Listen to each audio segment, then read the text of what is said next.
سلام دوستان عزیز، خوش آمدید به چنل تک میدیا. اولین ویدیو است که برای شما اپلود میخوایم برای شما آموزش بدم که چطور میتوانیم یک جیمیل اکانت برای خود واس کنیم.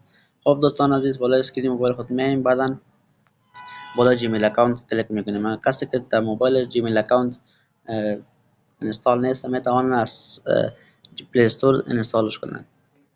خب بالای جیمیل اکانت کلیک میکنیم و بعدا بالای پروفایل خود کلیک میکنیم. در پایین نوشته است add another account. بالای از کلیک میکنیم و یک صفحه برام باز میشه. بعد از او بالای گوگل کلیک میکنیم، جیمیل اکانت جور میکنیم بالای گوگل خود و در اینجا پیش ما پسورد میخواد. پسورد موبایل خود میزنیم. خب پسورد موبایل خود میزنیم و یک چند ثانیه اور صبر میکنیم.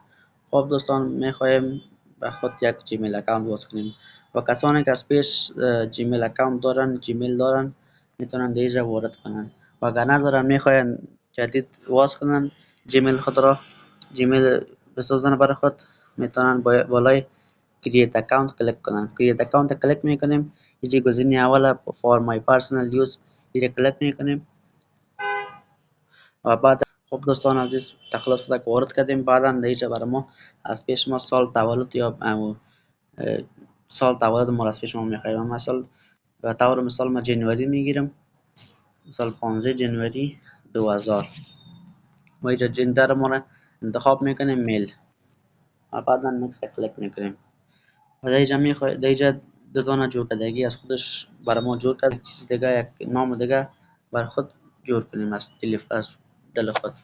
مثال من میزنم عمر هاشمی 001.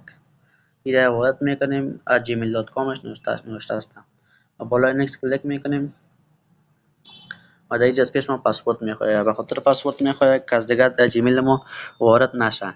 خب مثال ما در اینجا یک پاسپورت به خود میزنم، افغان 002. بله، بالای نکست کلیک میکنیم به طور مثال. خب این جیمیل ما ساخته شد. بالای نکست کلیک میکنیم.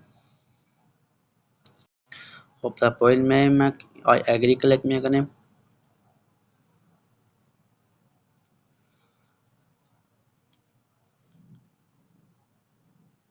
شما میتوانید با یک موبایل چند جیمیل ساخته بتانید، چند جیمیل از خود بسازید و یک چند لحظه دیگه صبر میکنیم تا که پروسس شود.